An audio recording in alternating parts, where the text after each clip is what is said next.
And welcome to Jewish Boy Calls His Mother. I'm And your here host. we are, another episode of embarrassing ourselves in public. Oh my God, yes. Okay, so this is. Wait, I had to finish the intro. I'm the host Sadia. This is my mother Ema. Okay, God. All right. So today we're going to talk about a few topics. One that comes to mind is Jews and Christmas, and what we've kind of celebrated. Not celebrated. It's just more like what we've done. I remember growing up and my dad being in the car with me, taking me to school because I went to an all boys Jewish school, and we would play the game called Spot the Car, and we'd count how many cars it would take for us we'd find in our half-hour drive, and I think the most I ever counted was 12. Least I counted was like maybe one or two. We just look at how empty the streets are. Of course, we did the Chinese food on Christmas, but that's always just a hassle because you got to call and you got to wait for an hour and you got to get your food, and it's always whatever. But it's funny because I mean, some people do enjoy the songs that were all written by Jews, anyways, in the 1940s. But Ema, maybe tell me your experiences with it. Oh, well, I remember driving you to TA Kraxmach morning and the street being totally deserted. And you said, go on, Emma, I was it 40? You do 40 down Reisterstown Road. See if you could stop. I said, okay, I did 40 all the way down Reisterstown Road. Not a cop in sight, not a car in sight. As I remember that. And I remember of course, I went to the public school before I became firm. I was a kind of an assimilated Jew, and it was there was a time in the 1970s, like 71, something like that, 1971, 72, where there was an energy crunch, terrible energy crunch. There were uh, the price of energy went up a lot. And so people started to cut back a lot on superfluous energy spending. So there was one night that me and my friends wanted to drive around to the Goisha areas and we wanted to see, all the sparkly Cracksmith lights and everything and decorations. We couldn't find one decoration that was shining out there because that year nobody wanted to waste their energy on Cracksmith lights. Wow. So we're driving around and we're joking around. We're going, hey, Goyim, where are you when we need you?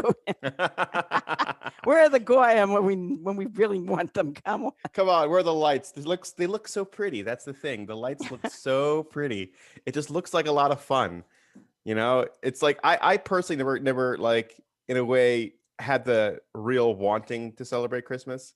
I had a very strong wanting to celebrate Halloween, but I never really cared that much for Christmas. But Ruthie really liked the idea of Christmas, and she always liked the cheer and the eggnog and all that stuff. And I always wondered, like, what is it like? Is it just a giant ball of just cheer and happiness? And I mean, like, is that what's oozing out? I mean, I know it's based off of a pagan holiday that that people would celebrate in the streets. I mean, the dark side of it all was actually when they would celebrate.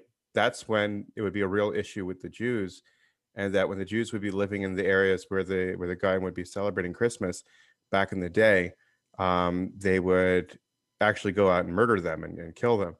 Yeah, I And remember my grandfather in the Ukraine telling us about the pogroms and especially Kriegsmarine, having to like pack up and just run out of the village before the crowd came to plunder. wow, And sometimes, like, there were times that when the weather on Kraksmach was very, very like dreary and gray, somehow my sense of revenge just said to me, "Good." I try not to take revenge. I try to just let it go, let it slide, forgive and move on. I don't know. It's just well that's why there are people that have a custom not to learn on Christmas because they Yeah, don't it's want to even tonight's the night. Yeah, Nittel Nacht, right? Because yeah. the uh, but around our neighborhood here, it's interesting. Like I was never one for putting up Hanukkah decorations, and a lot of the Jews in our Orthodox Jews in our area where I'm living now in Florida have actually put up very, very nice Hanukkah decorations. and one woman who put up this beautiful, like multicolored menorah told me the reason they went out of their way to do it was because she says her neighbors on both sides of her put up all these beautiful Christmas decorations. And she said she feels like, hey, I want to be represented too. I don't know. I don't really care. I don't care. Well, I think it does a lot for a non-committed, a non-religious, non-committed I'm Jew. practicing, I guess. Yeah, not to see like uh, the menorahs on top of the cars. Like I used to do that when in Baltimore. I Yeah. would rent the menorahs and put them on our van and drive around with them, so that a lot of the a lot of the unaffiliated Jews, it really makes them feel proud to see Hanukkah decorations. Remember the beautiful Hanukkah house? Yeah, I remember that. It was That like the was only house that actually decorated beautiful. themselves all out. Even like it made the news a couple years, and like the mayor came out to say something at the time. Mayor O'Malley. There's a picture of me actually with my friends. It's in my school yearbook, and it's a picture of all of us. I was just throwing up gang signs. I just thought it was being cool. I had no idea they were gang signs. Oh Like no. it's me throwing up gang signs with the mayor. It's kind of funny. I think I was throwing up MS-13. I don't know. I just thought it was cool. Oh no. I just thought it was cool. I saw people do it in the music videos and whatnot. I'm like, Uh-huh. cool, fine, sure, why not? I'll do it. But I mean, yeah, I don't know, because people come up to me and I've had people come up to me and be like, oh, so is Hanukkah like a really big holiday in Judaism? Like, it's an important holiday. I'm like, it's important, but it's not like a big holiday. I mean, the big holiday is Rosh Hashanah, Yom Kippur. Right. That's really what it And is. Pesach. And Pesach, Pesach. Sukkot, yeah. But I'll tell you something interesting story about I don't know, did we tell this on the air about the caretaker that was taking care of your father last year No, I at don't think Hanukkah time? I don't think we Okay, mentioned him. this very nice man. He was from Jamaica. He had worked for Jewish people before, but he didn't know anything about the religion. Mm. And so he took such excellent care of your father, very devoted man. And so we honored him with asking him to light the shamas. Mm. And so he lit the shamas, and of course, then we said the brachas and we lit the rest of the candles afterwards. And so he asked us what this was all about.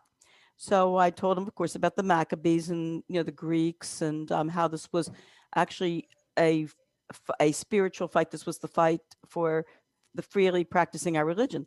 So he was surprised. He said, even though he had worked for Jewish people before, he didn't know anything about Judaism, and he assumed that this was a different way of celebrating Christmas. Yeah. He had no idea that this was a totally separate religion. So I said, that's right. I said, he says, so you don't believe in JC? And I said, no, we don't. He says, you don't believe in, his divinity? I said, of course. I said, no, we don't. He says, I said, we worship God directly. We do not believe that God takes any type of physical form.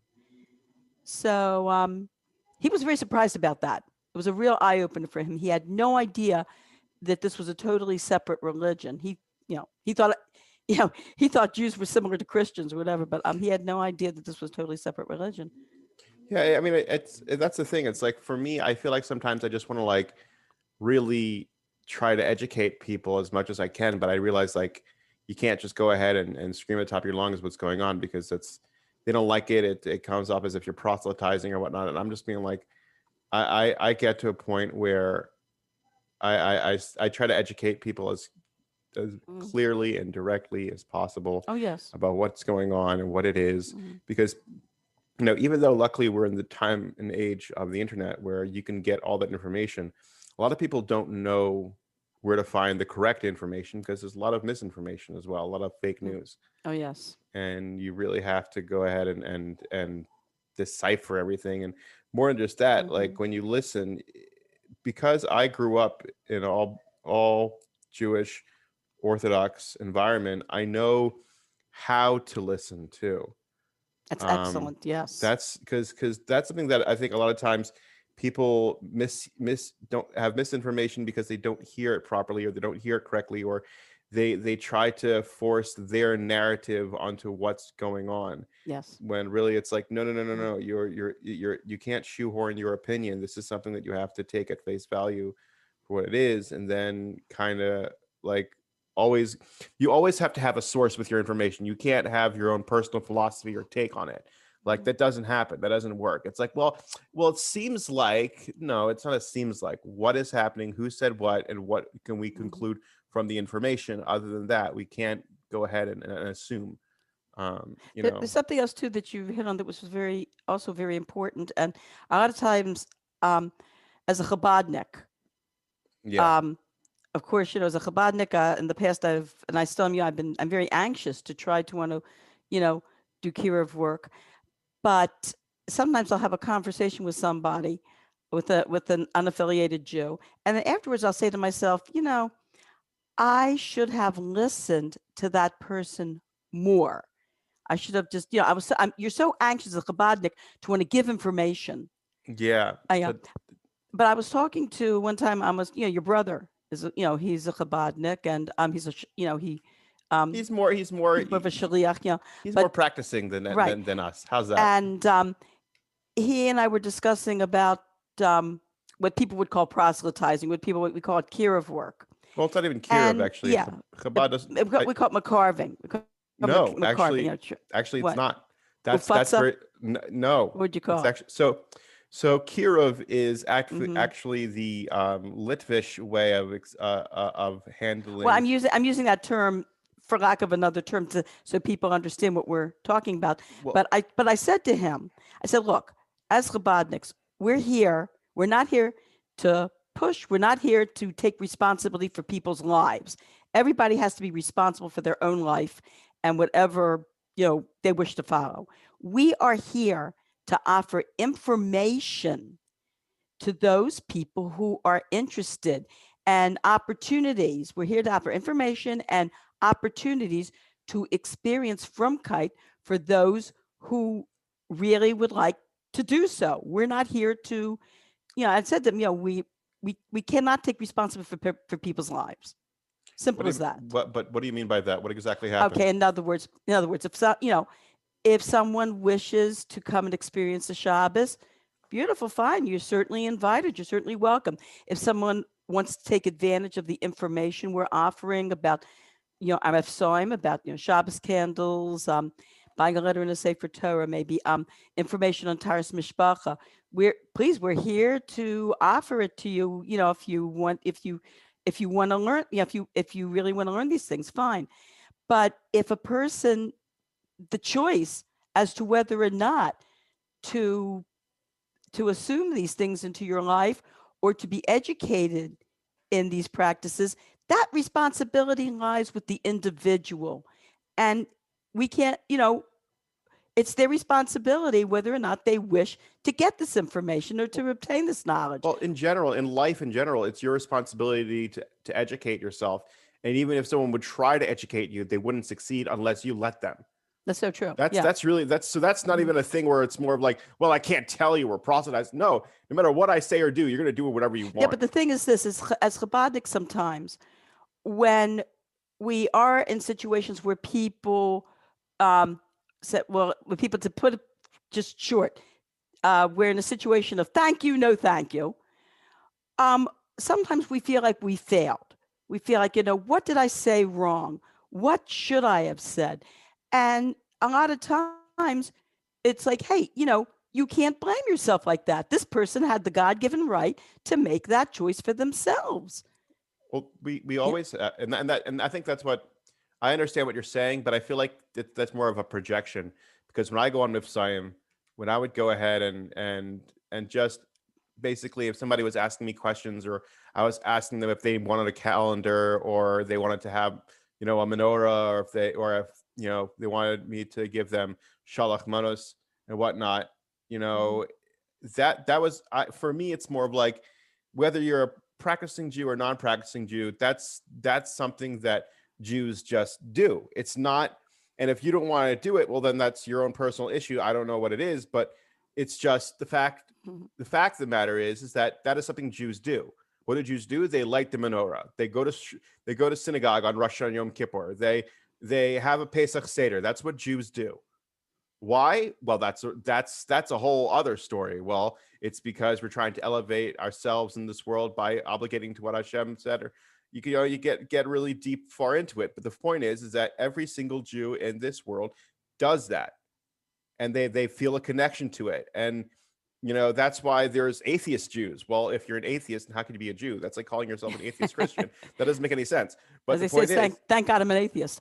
And I know what you mean. Yeah, I know what you. No, but actually, I know where the atheistic Jews are coming from because I was one once.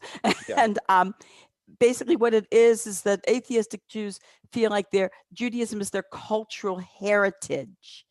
In other words, they're not ashamed of being Jewish. They're very proud of it. They're very proud of their cultural heritage, but they just don't.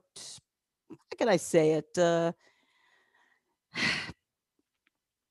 They just choose not to believe in the existence of God, which is kind of ironic because God's presence is so obvious. well, That it's more.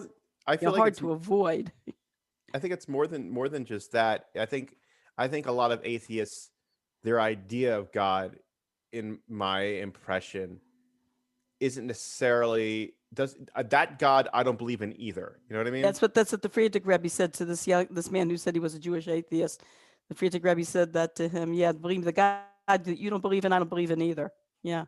Yeah, because what that means to our listeners is that a lot of times, they think of some omnipotent being above them that's, trying to, I don't know. I can't even wrap my head around it at this point. I used to be able to really go ahead and get into the whole concept of atheism and whatnot, but it's like now I literally just don't care. I don't. Mhm. I don't.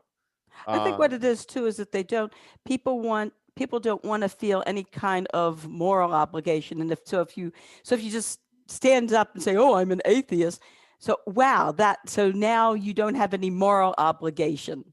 no, I don't think it's about morals. I think people just don't want to feel bad about themselves. I think they feel that because of God's existence, they have to feel like they hate themselves. And I feel like if you really understood what God was, or not even God, Hashem, because that's really the Hebrew term for it. It means the name. It's a whole other story because it's not God. God was a creation based off of more Western civilizations, because that's more based on Western cultural words and verbiage. We use the word Hashem because Hashem isn't what we would consider God, which is some man in the sky. And I think people don't want to feel bad for who they are, and they feel like they know they're a good person, and they want to find a way to go ahead and feel that they're still have the moral high ground, but not feel like they're being controlled by something else. I think there's also something else too, that if somebody says, "Oh, I'm an atheist," somehow it puts them on like a high intellectual level. You know what Well, I mean? well, Yeah, I like know I know he's a exactly what you're talking about, because yeah. when people say they're atheists, I mean they feel like it's an ego. Really, it's what it is. Uh-huh. It's your ego telling you, oh, I am the only thing that matters. I, as a man or as a woman, am the only thing that matters. And then when you don't believe in anything higher than yourself, then all you can think about is yourself. And it's a very Yeah. egotistical thing to do. That's why when people that are atheists are kind of egotistical, because that's kind of what the whole point is, that all they are thinking about is themselves. Because who are they going to think of above themselves? Who's above them? Interesting. And that's why believing in Hashem is about being able to be having some level of humility and being able to be humble. And when you're humble, you actually think clearer. You're not just thinking of your own egotistical version of life. You're thinking of other people. You're thinking of another way. And if you're constantly thinking of another way, then you're able to do the mind Olympics, so to speak, of being able to think in a different perspective and think more clearly and more broadly. Yep, I see what you mean. But anyway, so I want to change the topic because I just thought of something really funny. Sure. It's not related to this at all. So I want to Not at change the all. That's topic. okay. It Okay. doesn't matter. Okay. We were talking about movies. Okay. I want to go back a little bit in time, and not movies, but television, because people now, as far as our kids are concerned, our kids are growing up in a world where, and you grew up in a world where television is 24/7. In my day, television, um, went from about 6:30 in the morning till 2 o'clock at night, 2 o'clock in the morning. Yeah. And I remember being a little kid and somehow I couldn't get to sleep or something. Usually this was during the summertime. I guess, well, in the 1950s, we did not have air conditioning, not have central air. So I remember just, not being able to sleep, coming downstairs, and it must have been like 5:30 in the morning, 6 o'clock, turning on the television. And if you turned it on, say like about before programming began, you would see the test band. The test band, this was during the day of black and white television. The test band looked almost like a bullseye, you might say. It was like a round figure with numbers on it. And you heard this beep, because they're trying to get the equipment and gear now.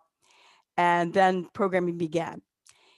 When programming ended at 2 a.m, they had a whole schedule where first they would have a spiritual message from a clergyman. Sometimes it was a Catholic priest, or a Protestant minister. Occasionally they would have a rabbi on there giving some sort of spiritual message. And then they would play meditation from Thais, which is a very beautiful, like relaxing song. Then they would have a picture of the American flag and they would play the Star-Spangled Banner. Then they would announce their call letters and say, station like WBAL wishes you all a pleasant good morning. And then the screen would go blank. Well, this was like 1974. And I was going to Machon Chana, and I made friends with a girl from South Africa. While she was in New York attending Machon Chana, that's the year the television came to South Africa, 1974. Kid you not. South Africa did not have TV till 1974. So I invited her to come with me to Baltimore to meet my parents and to spend a weekend. Oh, also she wanted to come to Baltimore. When she heard I was from Baltimore, she begged me, please, if she could come with me, because she was very much into art, and she knew that one of the 5 Rodin's thinkers was in the Baltimore Museum of Art, and she wanted to come with me to go to the Baltimore Museum of Art to see Rodin's thinker. So I said, sure, I'd be happy to have her. So I took her home with me for the weekend, and it was Thursday night. And of course, she sits down, and my mother had, of course, this little television on the dining room table. And she looks, what's this? It's a TV. She goes, I've never seen TV in my life. TV just came to South Africa, and I wasn't there. I was in New York. Of course, we didn't have televisions in seminary because they were, discouraged. We would not have a television in seminary. So she asked if she could watch it. Sure. So I turned it on. She sat in front of that TV. I don't think she blinked. She was totally mesmerized. My mother made us, I still remember the dinner. It was fish dinner. My mother made rockfish. And I put it in front of her. Her name was Malka. I said, Malka, here's dinner. You want dinner? Dinner? Yes.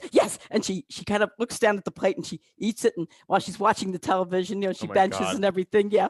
And then she's sitting and she's watching and watching. She cannot take her face away from that screen. Oh, finally, God. I said to her, Malka, would you like some tea? She goes, tea? Yes. And goes back to looking at the television. Oh, God. So finally, I'm sitting there with her. After a while, it's getting late. I want to go to sleep. So I said, Malka, I'm going to go to sleep now. Come up, I guess when you're finished watching TV, you'll join me later. She goes, yes, goes back to watching the TV.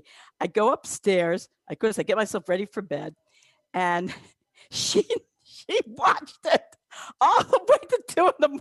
She watched the meditation. She watched the American flag. She watched the Star-Spangled Banner. And when the screen went blank, I think she sat there still watching the thing for another 5 minutes.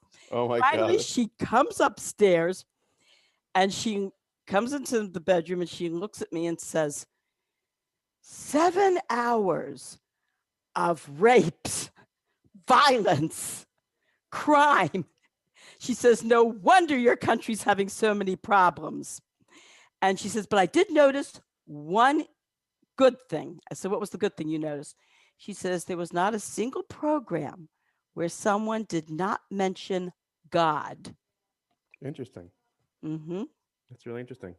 All right. Well, that concludes our episode. Thank you, everybody, for listening. And don't forget to like, share, subscribe, and tell people about it. Comment on it. Comment on the Facebook. Message me. I'm a pretty good responder. Shall we give our email address for any poison pen letters? No, thank you. If you have any negative opinions, keep them to yourself. Thank you. No, I can take criticism. It's fine. It's fun. I can't. All right. All right. So that concludes our session. Thank you so much, everybody, and stay tuned.